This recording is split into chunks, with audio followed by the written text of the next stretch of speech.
اللہ تعالیٰ قرآن مجید میں ارشاد فرماتے ہیں وَالذَّاكِرِينَ اللَّهَ كَثِيرًا وَالذَّاكِرَاتِ أَعَدَّ اللَّهُ لَهُم مَغْفِرَةً وَأَجْرًا عَظِيمًا۔ سورہ احزاب آیت نمبر 35۔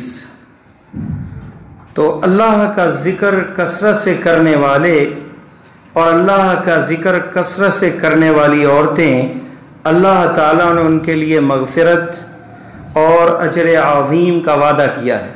اللہ تعالیٰ فرماتے ہیں فَاذْكُرُونِي أَذْكُرْكُمْ، تم مجھے یاد کرو میں تمہیں یاد کروں گا۔ کیا مطلب ہے اللہ یاد رکھیں گے ہمیں؟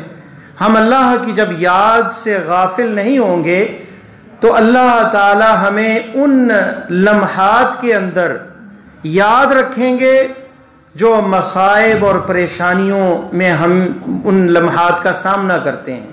ہمارے پریشانیوں میں، مصیبتوں میں، بیماریوں کے اندر جب ہمیں اللہ کی یاد آتی ہے اللہ ہمیں یاد رکھیں گے، شفا عطا کریں گے، تنگی ہے تو آسانی دے دیں گے، مصیبت ہے تو مصیبت دور کر دیں گے۔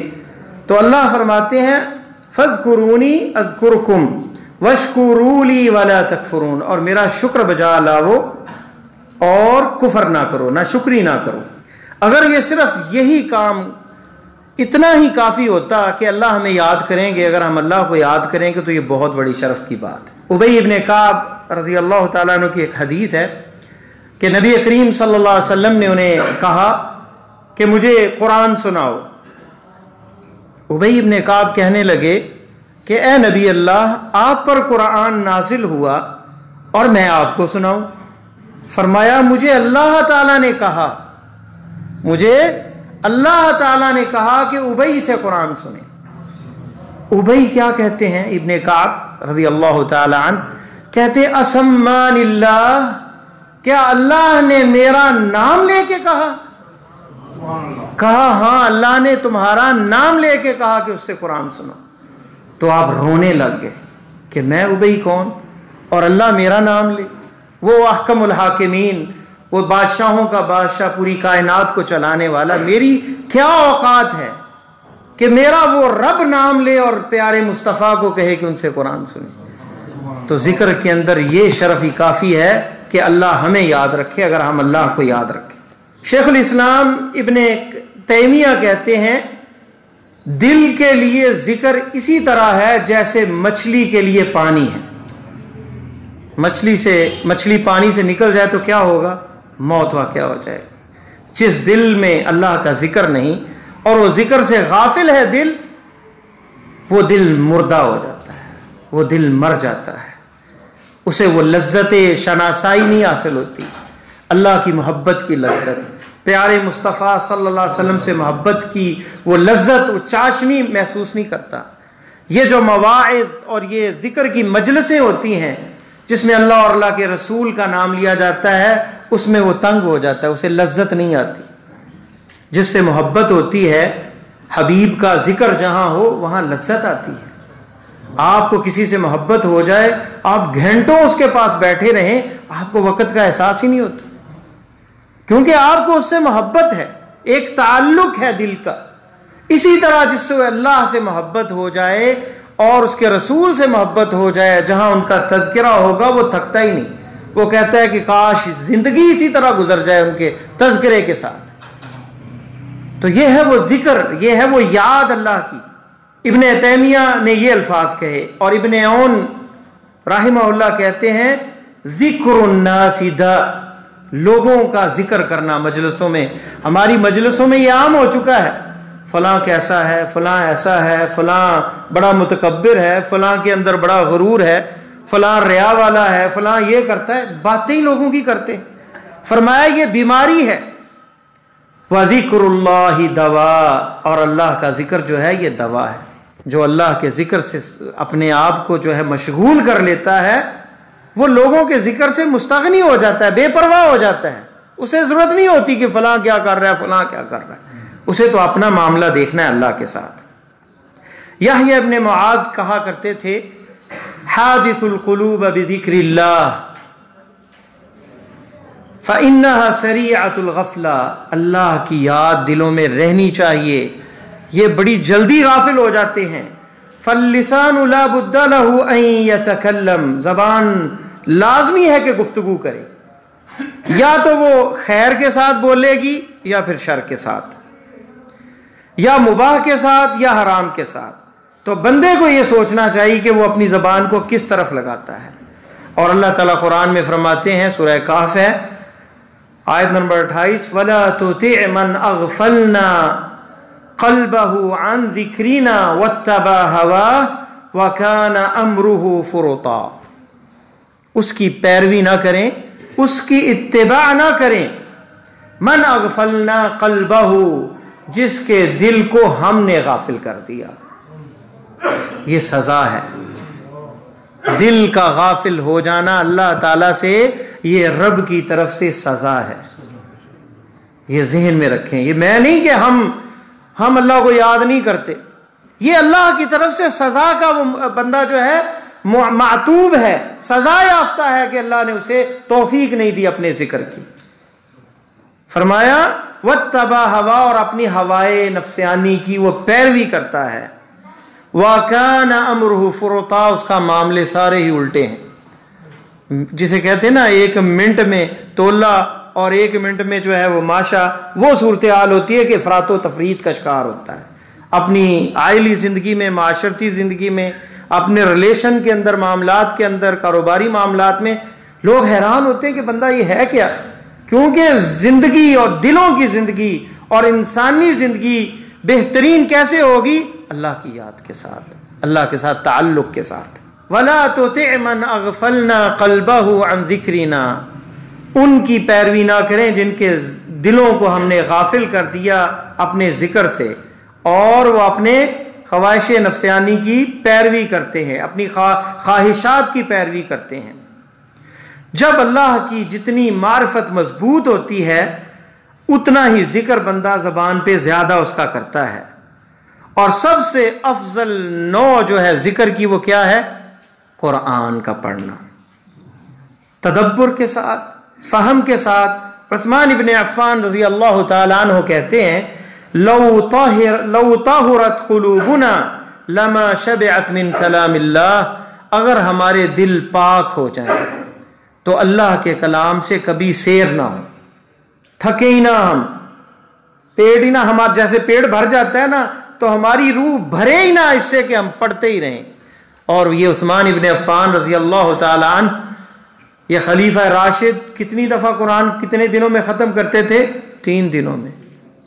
3 دنوں میں قرآن ختم کیا کرتے تھے، روز 10 سپارے. عثمان ابن عفان جب شہید ہوئے تو قرآن پڑھ رہے تھے، موت آئی اور خون کہاں گرا؟ فَسَيَكْفِيكَهُمُ اللَّهُ وَهُوَ السَّمِيعُ الْعَلِيمُ، پہلا پارہ آخری آیات ہیں، اور اللہ ہی آپ کے لیے کافی ہے. فَسَيَكْفِيكَهُمُ اللَّهُ، سورہ بقرہ، سورہ بقرہ کی این آیات پڑھ رہے تھے اور وہاں خون گرا آپ کا اور موت ہوگی، شہید ہو گئے، اللہ کی راہ میں چلے گئے. یہ عثمان رضی اللہ تعالیٰ عنہ. جو بندہ کثرت سے جس چیز کا ذکر کرتا ہے وہی زبان پہ جاری ہو جاتا ہے. نبی علیہ السلام نے، معاذ ابن جبل رضی اللہ تعالیٰ عنہ راوی ہیں، بیان کرتے ہیں کہ نبی علیہ السلام نے ایک حدیث میں فرمایا اے معاذ الا اخبرکم بخیر اعمالکم وازکاها، اے معاذ ابن جبل کیا تمہارے بہترین اعمال کے بارے میں نہ بتاؤں؟ ازکاها عند ملیککم، تمہارے مالک، بادشاہ، حکمران، پوری کائنات کے بادشاہ اللہ تعالیٰ کے ہاں سب سے پسندیدہ اور سب سے بہترین. وَأَرْفَعَهَا فِي دَرَجَاتِكُمْ، تمہارے دراجات میں سب سے بلند. قالوا بلا یا رسول اللہ، کہا کیوں نہیں ہے اللہ کے رسول صلی اللہ علیہ وسلم. اور فرمایا وَخَيْرٌ لَكُمْ مِنْ إِنفَاقِ الذَّهَبِ وَالْفِضَّةِ، جو سونا اور چاندی کے خرچ کرنے سے بھی بہتر ہے. وَمِنْ أَن تَلْقَوْا عَدُوَّكُمْ فَتَضْرِبُوا أَعْنَاقَهُمْ وَيَضْرِبُوا أَعْنَاقَكُمْ، اور اس سے بھی وہ بہتر ہے کہ تم میدان جہاد کے اندر دشمنوں کی گردنیں اڑاؤ اور وہ تمہاری گردنیں ماریں، تمہیں قتل کریں. اللہ کی راہ میں جہاد کرنے سے بھی افضل ہے وہ عمل. وہ کون سا ہے؟ فرمایا ذکر اللہ عز وجل، وہ ہے اللہ کا ذکر. اور اسی لیے کہا گیا جب دشمن سے ملاقات ہو، لڑائی ہو، فَاذْكُرُوا اللَّهَ، تو اللہ کا وہاں ذکر کرو. کیا ہوگا؟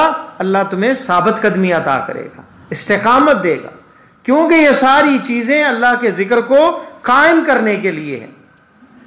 اور ابو موسیٰ اشعری کی جو روایت ہے، جو اللہ کو یاد کرتا ہے اور یاد نہیں کرتا وہ مردہ اور زندہ کی طرح. یہ صحیح بخاری میں ہے، صحیحین صحیح مسلم اور بخاری میں روایت ہے. ابو ہریرہ راوی ہیں، کہتے ہیں کہ پیارے حبیب صلی اللہ علیہ وسلم نے کیا فرمایا کہ اللہ تعالیٰ فرماتے ہیں انا عند ظن عبدی، میں اپنے بندے کے گمان کے ساتھ ہوں. انا عند ظن عبدی بی وانا معه، اور میں بندے کے ساتھ ہوتا ہوں. اذا ذکرنی، جب وہ مجھے یاد کرتا ہے. فإن ذکرنی فی نفسی، اگر اپنے نفس میں دل میں یاد کرتا ہے. ذکرتہ فی نفسی، میں اپنے دل میں اسے یاد کرتا ہوں، اپنے نفس میں اسے یاد کرتا ہوں. وإن ذکرنی فی ملأ، کسی جماعت میں گروہ میں یاد کرتا ہے، اللہ کا نام لیتا ہے.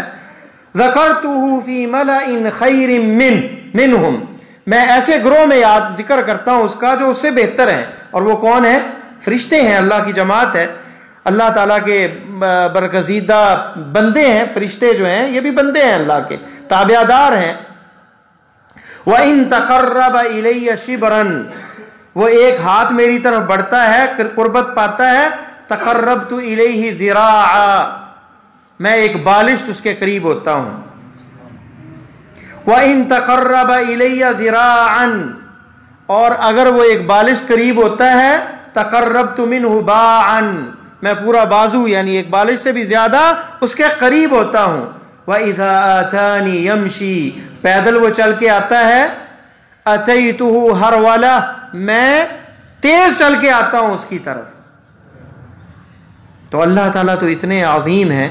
اس سے مراد یہ تمثیل جو ہے، اس سے مراد یہ نہیں کہ کوئی کہے کہ اللہ چلتا ہے ہماری طرح، اللہ تعالیٰ جو ہے وہ اس طرح ہے. اللہ تعالیٰ کی ذات کے شان کے جیسے لائق ہے.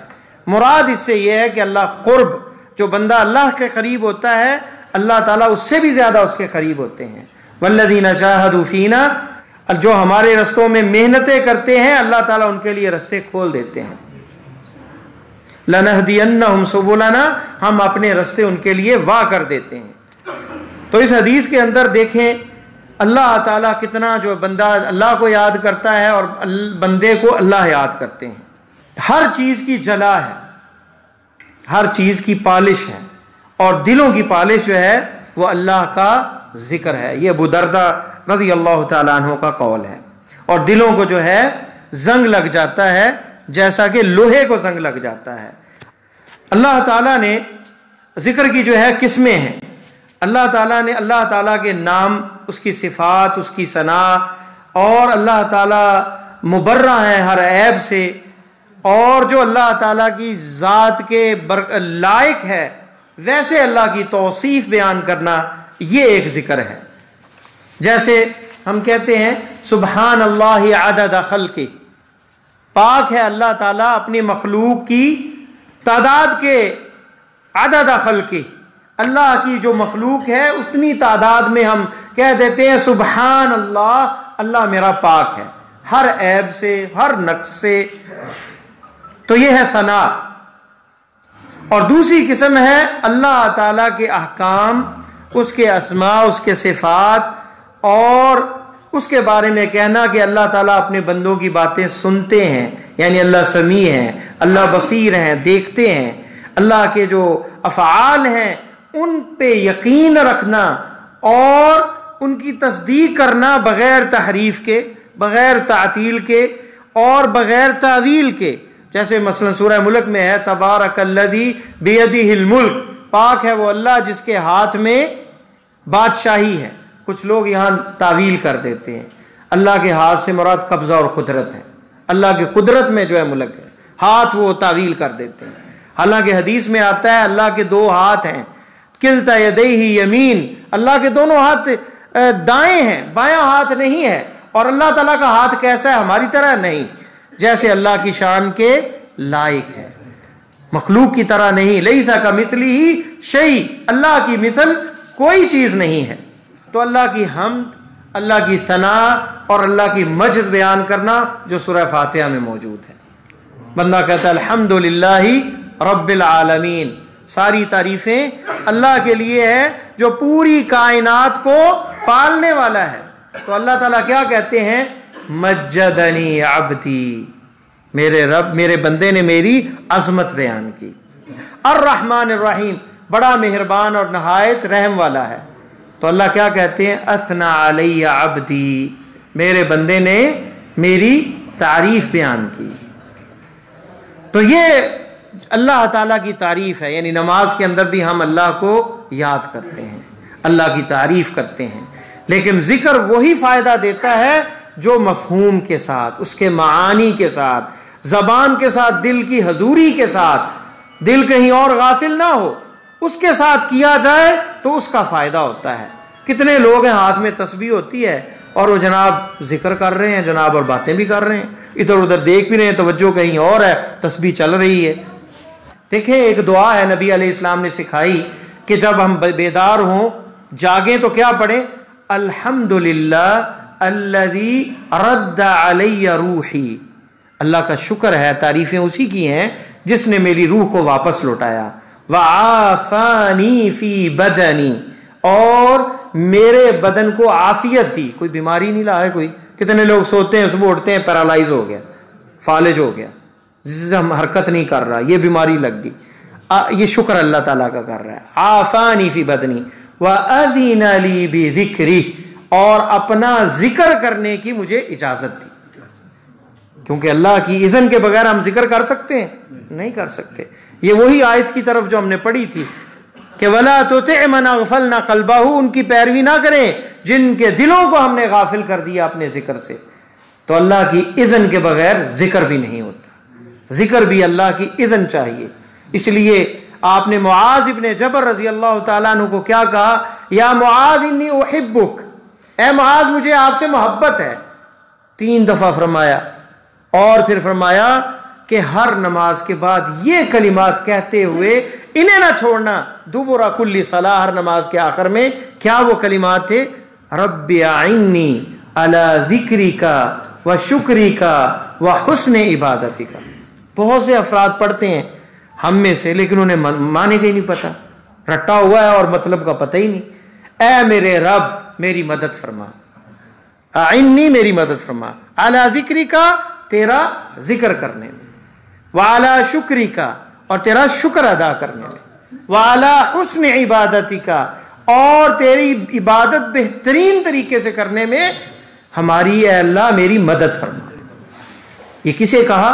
اے معاذ، ہاتھ پکڑا، 3 دفعہ کہا انی احبک، مجھے تم سے محبت ہے، اور یہ وصیت فرمائی۔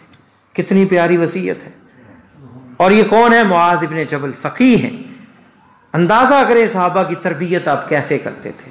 یہ نہ کوئی بندہ سمجھے کہ میں اللہ پہ احسان کرتا ہوں، میں تو جناب آج 1 لاکھ کی میں نے تسبیح پڑھی، اور گننے والی وہ تسبیحیں جو ہیں میں نے آج 10 لاکھ کی یہ تسبیح کی ہے، اور پھر اس کو لوگوں میں بتاتے پھرتے ہیں، سٹیٹس لگاتے پھرتے ہیں، اور بتاتے ہیں عالم کسی کے پاس آ جائیں جناب میں نے تو 1000 دفعہ استغفار پڑھا ہے، میرا تو حالات نہیں بدلے، نہ کوئی میرے رزق میں اضافہ ہوا، نہ میری کوئی تنگی دور ہوئی۔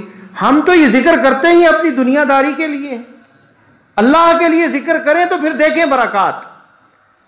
کوئی استغفار کرتا ہے کس لیے کرتا ہے؟ اس کا معنی کیا ہے؟ اے اللہ میرے گناہ معاف کر دے۔ مطلب تو یہ کہ میں اللہ دوبارہ نہیں گناہ کروں گا، لیکن گناہوں والے معاملات جاری ہیں، گناہ بھی کر رہا ہے اور زبان سے اے اللہ مجھے معاف کر دے، استغفار بھی ہے۔ تو کیا اس کا مفہوم ہی نہیں اس نے سمجھا؟ جب وہ دل سے معافی مانگے گا اور گناہ والے کام نہیں کرے گا، پھر اس کے حالات بدل جائیں گے، اللہ تعالیٰ ہر تنگی دور کر دیں گے، اور ہر ہم اور غم دور کر دیں گے، اور ایسی جگہ سے رزق دیں گے کہ اس کے گمان میں اور وہم میں بھی نہیں ہوگا کہ ایسی جگہ سے اسے رزق ملے گا۔ تو یہ اذکار جو ہیں دل کے ساتھ کیے جائے۔ تو 5 قسمیں ہیں ذکر کی، زبان سے بھی ہوتا ہے، دل سے بھی ہوتا ہے، اور سب سے افضل جو ہے وہ زبان اور دل کے ساتھ ہے۔ دل کے ساتھ بھی اللہ کی یاد ہوتی ہے کہ بندہ بیٹھا ہے اللہ تعالیٰ کے بارے میں سوچے، یتفکرون فی خلق السماوات والارض، قرآن میں اللہ تعالیٰ نے ان کا ذکر کیا، ان فی خلق السماوات والارض واختلاف اللیل والنہار لآیات لأولی الالباب الذین یذکرون اللہ قیاما وقعودا وعلی جنوبہم ویتفکرون فی خلق السماوات والارض ربنا ما خلقت هذا باطلا سبحانک فقنا عذاب النار۔ اللہ تعالیٰ کے یہ دین لیل و نہار، شب و روز، یہ آسمان زمین سب میں نشانیاں ہیں، اور جو اللہ ان کے بارے میں تفکر کرتے ہیں اور کیا کرتے ہیں، اللہ کا ذکر کرتے ہیں، کھڑے بھی، بیٹھے بھی اور لیٹے ہوئے بھی، اور اللہ کی ان مخلوقات میں غور و فکر کرتے ہیں اور کہتے ہیں پاک ہے اللہ تو، ہمیں عذاب نار سے بچا لے، آگ کے عذاب سے بچا لے۔ تو اللہ کا ذکر جو ہے یہ بہت بڑی چیز ہے۔ ایک حدیث میں یہ لفظ ہے من شغلہ ذکری عن مسئلتی اعطیتہ افضل ما اعطی السائلین، جس کو میرے ذکر نے اپنے مسئلے سے، اپنی دعا سے مشغول کر دیا، میں اسے سوال کرنے والوں سے بھی زیادہ دیتا ہوں۔ یہاں ذکر سے مراد کیا ہے؟ قرآن کا پڑھنا، قرآن کا پڑھنا، یعنی جس کو قرآن کی تلاوت نے مصروف کر لیا وہ دعا نہیں مانگتا، قرآن ہی پڑھتا رہتا ہے۔ جو دعا مانگ رہا ہے لمبی لمبی دعائیں، اللہ اس سے بھی زیادہ اسے عطا کرے گا۔ یہ ہے ذکر۔ اس لیے نبی علیہ السلام نے ہمیں دعا کے جو آداب سکھائے اس میں کیا ہے؟ پہلے اللہ کا ذکر ہے، ثنا ہے، پھر پیارے حبیب صلی اللہ علیہ وسلم پہ درود پڑھیں، اس کے بعد اپنی حاجت اللہ کے سامنے پیش کریں، پھر دعا جو ہے وہ قبول ہوگی۔ یعنی دعا کی قبولیت کے لیے بھی ذکر کی ضرورت ہے، اور یہ جو اذکار ہیں یہ ہماری جو ہے تربیت کرتے ہیں۔ ذکر جو ہے ہماری تربیت کس طرح کرتے ہیں؟ آپ صلی اللہ علیہ وسلم نے ہمیں ایک دعا سکھائی ہے، جس کو کوئی مصیبت ہو، ہم اور غم ہو، ہم وہ دعا پڑھیں تو اللہ تعالیٰ وہ ہم اور غم دور کر دیتے ہیں۔ اس کے الفاظ پہ غور کریں۔ اللہم انی عبدک، اے اللہ میں تیرا بندہ ہوں، وابن عبدک، اے اللہ میں تیرے بندے کا بھی، وابن عبدک تیرے غلام کا بیٹا ہوں، خود بھی غلام ہوں، تیرا تابع دار ہوں، عبد ہوں، اور تیرے غلام کا بیٹا ہوں، وابن امتک، اور تیری باندی یعنی ماں جو ہے وہ بھی تیری غلام ہے اور تیری بندی ہے، تیری تابع دار ہے، میں اس کا بیٹا ہوں۔ وہ غلام جس کے والدین بھی اس رب کو کہ غلام ہوں، اپنے رب سے یہ دعا کر رہا ہے۔ ناصیتی بیدک، اے اللہ میری پیشانی جو ہے، مقدمت الراس جو ہوتا ہے یہ ناصیتی سے کہتے ہیں، اے اللہ میری پیشانی تیرے قبضہ میں ہے۔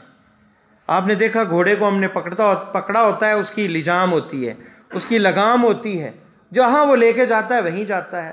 تو ناصیتی سے مراد یہ ہے کہ اللہ میں تیرے تابع ہوں، ناصیتی بیدک ماضٍ فی حکمک، اے اللہ تیرا حکم میرے اندر نافذ ہے، عدل فی قضاؤک، تیرے جو فیصلے ہیں وہ عدل پر مبنی ہیں، مجھے بیماری ملی، کوئی آفت آ گئی، کوئی سزا ہو گئی، یہ سب کچھ جو ہے عدل پر مبنی ہے۔ بندہ کہتا ہے گھر سے نکلا، چھوٹا سا ایکسیڈنٹ ہو گیا، اور بندہ کہتا ہے کہ یار کتنی مصیبت اور آ گئی، اسے نہیں پتا اللہ تعالیٰ نے یہ چھوٹا سا جو ایکسیڈنٹ اس کا ہوا اسے بڑی مصیبت سے بچا لیا۔ ایک آدمی دریا کے کنارے سویا ہوا تھا اور بڑی گہری نیند سویا ہوا تھا، ایک مینڈک شور مچاتا ہوا گزرا تو اس کی نیند سے بیدار ہوا اور گالیاں دینے لگا کہ یہ مینڈک نے میری نیند خراب کر دی۔ اور حقیقت کیا تھی کہ اس وقت ایک کالا سانپ کوبرا اس کو ڈسنے والا تھا کہ مینڈک ایک بیدار نکلا دریا سے اور اس نے شور مچانا شروع کیا، تو جو سانپ ہے وہ غصے میں آ گیا، اس کو چھوڑ کر مینڈک کے پیچھے وہ بھاگا، اور اللہ تعالیٰ نے اس مینڈک کے ذریعے جو ہے اس بندے کی جان کو بچا لیا، اور بندہ یہ سمجھ رہا ہے کہ اس نے مجھے تنگ کر لیا۔ اللہ تعالیٰ کی حکمتیں ہوتی ہیں، ہمیں تھوڑی مصیبت میں ڈال کر بڑی مصیبت سے بچاتے ہیں اللہ تعالیٰ۔ تو عدل فی قضاؤک کا مطلب کیا ہے؟ اللہ جو تیرا فیصلہ ہے میرے بارے میں وہ عدل پر مبنی ہے۔ اور جب بندہ یہ دل سے اقرار کرے اور اس کی یہ تربیت ہو جائے کہ جو اللہ نے کیا ہے وہ عدل پر مبنی ہے، تو اعتراض کس چیز کا؟ نقصان ہو گیا، بیماری مل گئی، کوئی پریشانی آ گئی، تو عدل پہ مبنی ہے، تو اعتراض کس چیز کا؟ اعتراض تو رہ ہی نہیں گیا۔ تو وہ خود بخود ہماری تربیت ایسی ہوگی کہ دل مطمئن ہو جائے گا. اللہ بھی دور کریں گے، لیکن یہ تربیت کرتے ہیں اذکار جو اللہ کے نبی صلی اللہ علیہ وسلم یہ دعائیں ہمیں مختلف موقعوں پہ سکھائی ہیں. تو فرمایا عدل فی قضاؤک، اے اللہ تیرے جو فیصلے ہیں وہ عدل پر مبنی ہیں. یہ ہے عدل فی قضاؤک، اے اللہ تیرا معاملہ جو فیصلے ہیں وہ عدل پر مبنی ہیں. اسألک بکل اسم ہوا لک، توحید آ گئی. اے اللہ میں سوال کرتا ہوں تجھ سے، اسألک، اے اللہ تجھ سے سوال بے ہر اس نام سے جو تیرا ہے، سمیت بہ نفسک، جس سے جو تو نے اپنا نام رکھے ہوئے ہیں تمام ناموں کے ساتھ، او انزلتہ فی کتابک، یا اپنی کتابوں میں نازل کیا پہلی اور قرآن میں بھی، او علمتہ احدا من خلقک، یا اپنی مخلوق میں سے کسی کو سکھایا، او استأثرت بہ فی علم الغیب عندک، یا پھر علم غیب کے اندر ان ناموں کو اے اللہ تو نے چھپا لیا. ان تجعل القرآن ربیع قلبی، اے اللہ قرآن کو میرے دل کی بہار بنا دے. وذہاب ہمی وذہاب حزنی، اور میری حزن کہتے ہیں جو گزر چکا ہے اس پر بندہ پریشان ہوتا ہے. احزان اس کی جمع ہے کہ جو پریشانیاں ہیں سابقہ، کوتاہیاں ہیں، نقصان ہوئے، وہ یاد آتے ہیں، بندہ رونے لگ جاتا ہے. اے اللہ وہ دور کر دے. اور جلا احزانی، احزان میرے دور کر دے. وذہاب ہمی، اور میرا ہم اور غم جو مستقبل کی فکریں ہیں کہ یار کیا بنے گا، بچوں کا کیا بنے گا، گھر والوں کا کیا بنے گا، ابھی تو گھر نہیں بنایا، ابھی تو یہ نہیں کیا، آئندہ مستقبل کی فکریں ہیں اللہ یہ میری دور کر دے. تو اللہ تعالیٰ ساری پریشانی اس کی دور کر دیتے. اب یہ دعا کے کلمات اگر ہم مفہوم کے ساتھ پڑھیں تو کتنا عظیم اس میں تربیت ہے. اس میں کوئی واسطہ ہے کسی کا، کوئی وسیلہ ہے کسی کا؟ اللہ کو اس کے ناموں کے ساتھ پکارنا. ہاں وسیلہ اس میں ہے، اللہ کے ناموں کا وسیلہ ہے. للہ الاسماء الحسنى فادعوہ بہا، اللہ کے اچھے اچھے نام ہیں، اس کے ساتھ اس کو پکارا کرو. تو اللہ کے ناموں کا وسیلہ اس کے اندر موجود ہے. تو اللہ کے ناموں کا وسیلہ لیا گیا اور اللہ کو مخاطب کیا گیا. تو اللہ تعالیٰ جو ہے پھر اس کا ہم اور احزان دور کر دیتے ہیں. اس میں دیکھیں ایک تو ہے کہ قرآن کو کہا کہ ربیع قلبی، قرآن جب بندے کی دل کی بہار بن جائے گا، تعلق مضبوط ہو جائے گا، اس کی برکت سے ہی ساری پریشانیاں دور ہو جائیں. ساتھ پھر یہ دعا ہے کہ اللہ میرے حزن بھی دور کر دے، جلا کر بخش، اس کو احزان بھی دور ہو جائیں اور ہم اور غم بھی دور ہو جائیں. تو اللہ تعالیٰ اس کے ہم اور غم دور کر دیتے ہیں. بسم اللہ توکلت علی اللہ. اب دیکھیں یہ دعا ہے چھوٹی سی، اس کے بارے میں حدیث میں یہ آتا ہے جو بندہ گھر سے، یہ ذکر ہے، یہ دعا ہے، یہ ذکر ہے گھر سے نکلنے کا جو آپ نے سکھایا، مسنون ہے. جو یہ پڑھ کے نکلتا ہے اس کے 3 جملے کہے جاتے ہیں. ہدیتا، تجھے ہدایت ملی. وکفیتا، تیری یہ کلمات کفایت کر گئے. ووقیتا، اور تیری حفاظت کی گئی. اور حدیث میں لفظ ہے تنحى عنہ الشیطان، شیطان ایک طرف ہٹ جاتا ہے اور کہتا ہے اب میں اس بندے کا کیا کروں جس کو ہدایت مل گئی، جس کے لیے کلمات کفایت کر گئے اور جس کی حفاظت کی گئی، اب میں کچھ نہیں کر سکتا.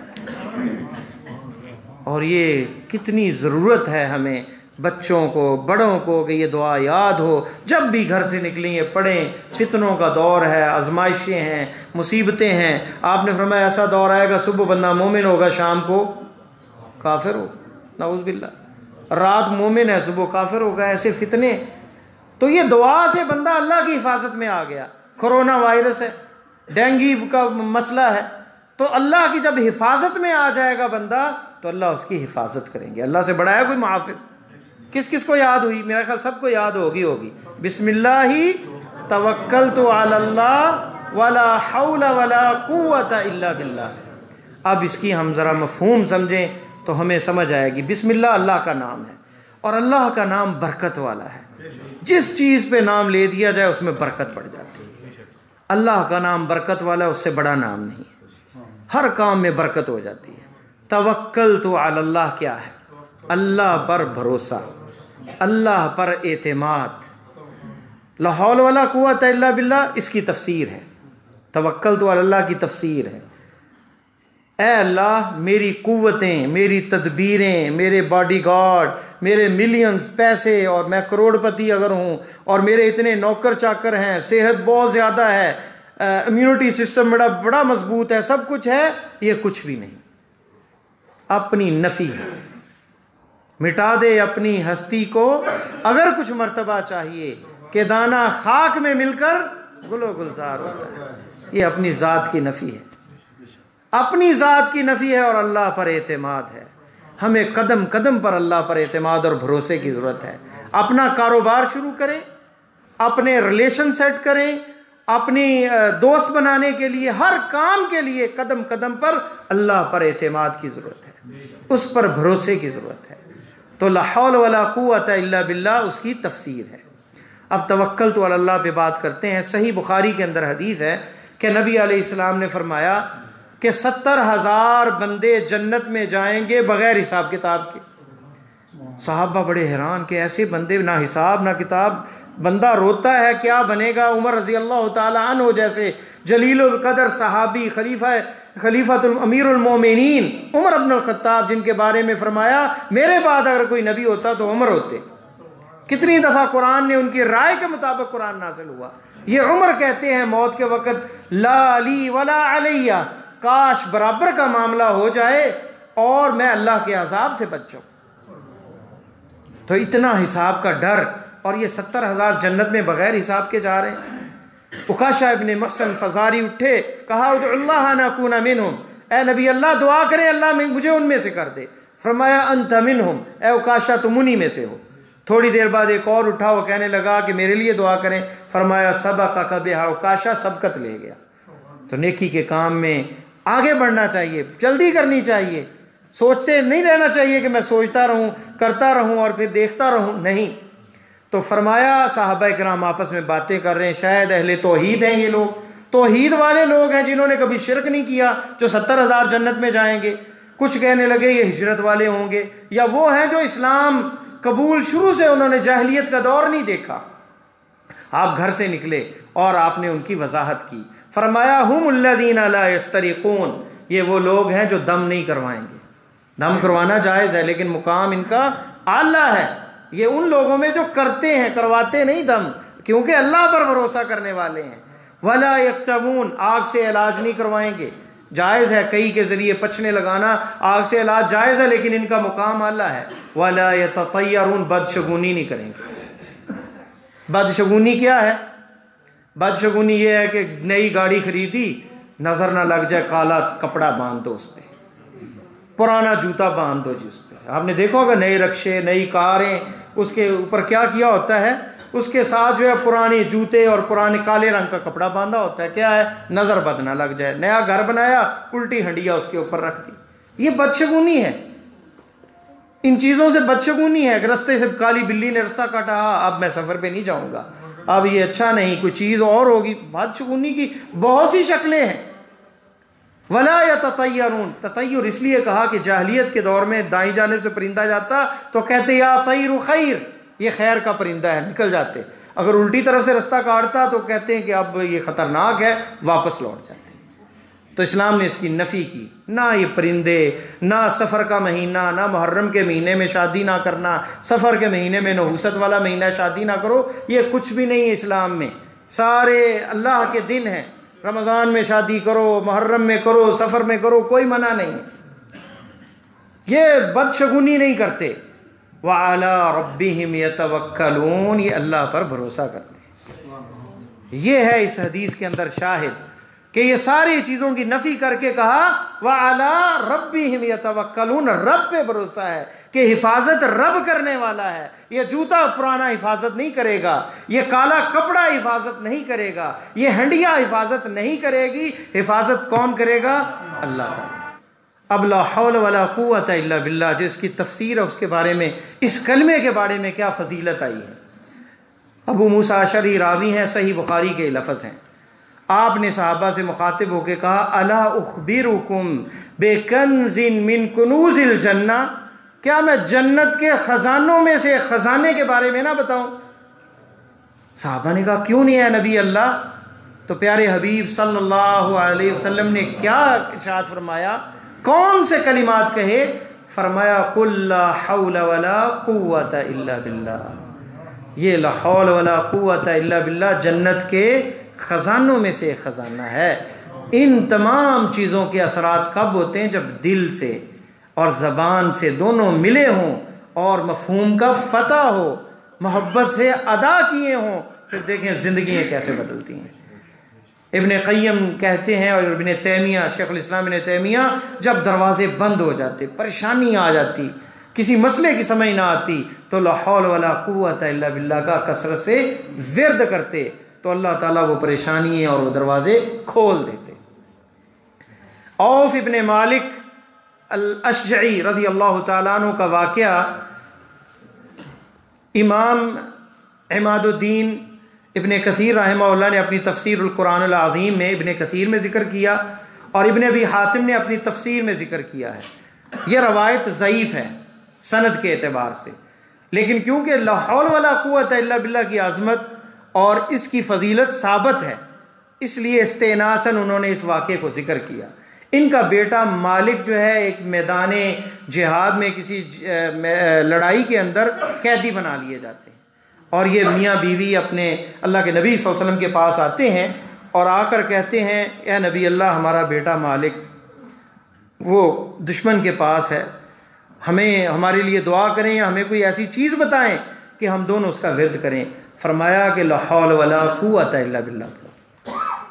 کہتے ہیں ہم گھر آئے، بیوی نے پوچھا کیا بتایا آپ صلی اللہ علیہ وسلم نے؟ فرمایا کہ لا حول ولا قوت الا باللہ کا ورد بتایا. دونوں ساری رات لا حول ولا قوت الا باللہ پڑھنے لگ گئے، اور صبح ہوئی، فجر کی اذان ہوئی، فجر کا وقت ہوا، دروازہ نوک ہوا. دروازہ کھولا تو بیٹا مالک سامنے کھڑا ہے. کہا ہے مالک تم کیسے؟ اتنی دور دشمن. کہا رات کے وقت میری بیڑیاں کسی ہوئی تھی لوہے کی، اچانک وہ کھلنا شروع ہو گئیں. میں نے ہاتھ آزاد کیے، اپنے پاؤں کھولے، ان کے جانور تھے، اونٹ بھیڑ بکریاں جو تھیں ان کو ساتھ ہانکا. سفر بڑا لمبا تھا اور مجھے اچانک محسوس ہوا کہ گویا فرشتوں نے مجھے اٹھا لیا ہے، اور وہ اتنا لمبا سفر پوری رات سے فجر کے وقت میں یہاں پہنچ گیا. ویسے پتہ نہیں کتنا دور تھا وہ فاصلہ.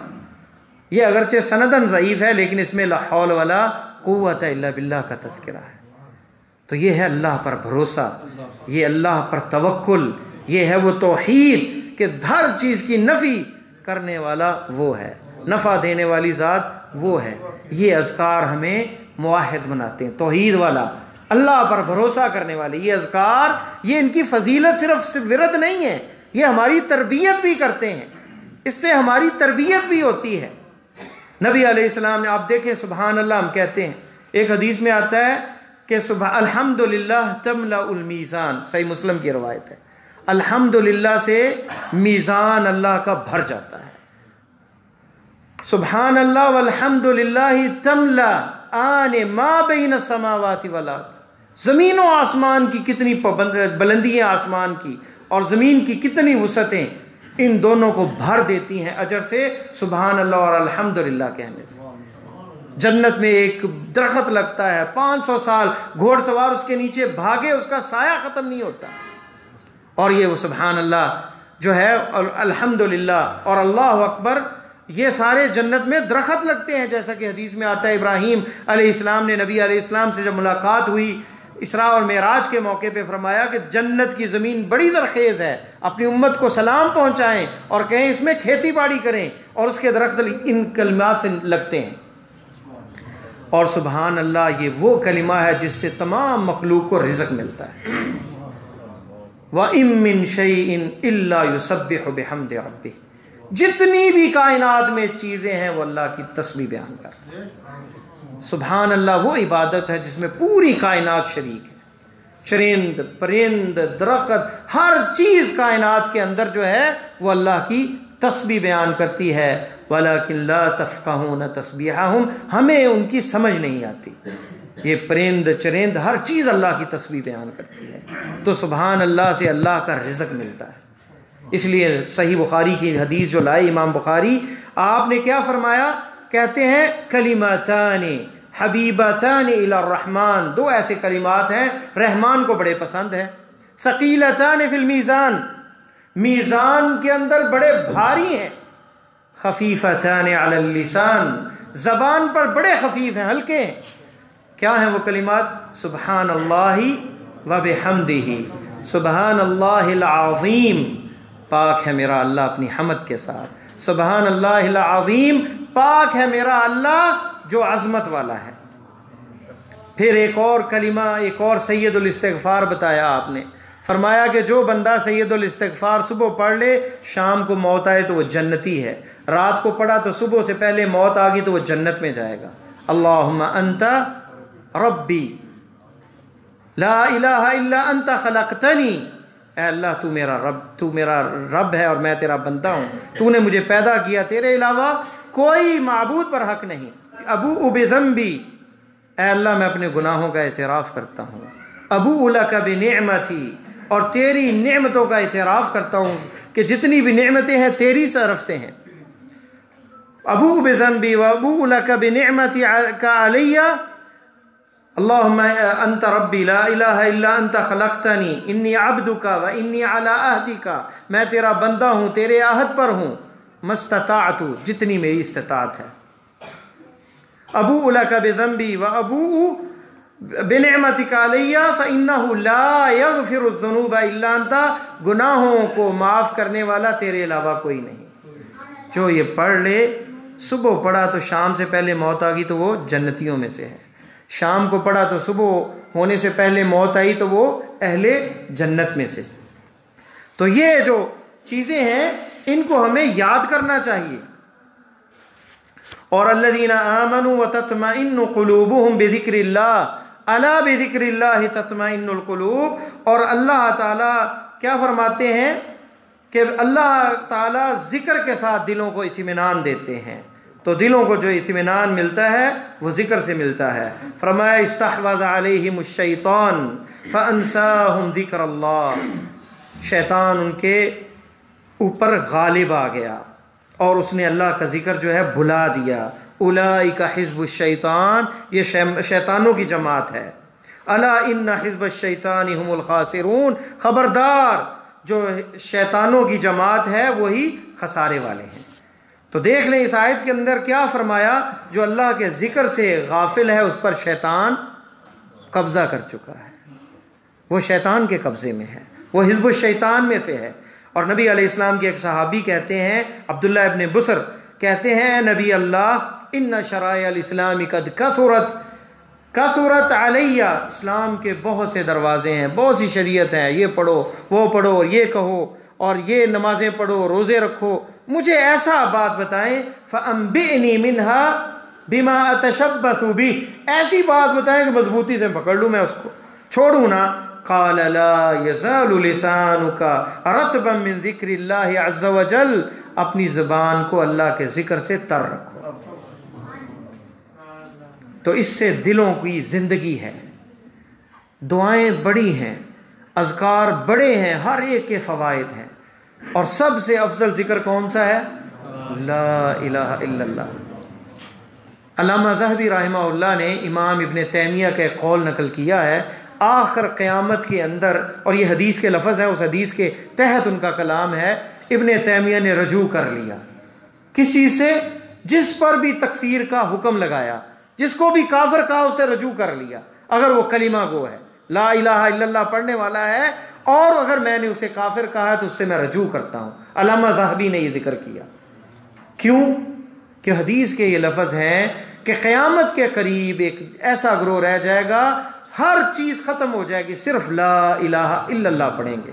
ایک صحابی کہتے ہیں نبی اللہ، کیا وہ نماز روزہ ہر چیز حج ہر چیز ختم، تو لا الہ الا اللہ ینفعہم، کیا نفع دے گا انہیں؟ فرمایا ہاں، لا الہ الا اللہ انہیں نفع دے گا. تو لا الہ الا اللہ اتنا بڑا کلمہ ہے.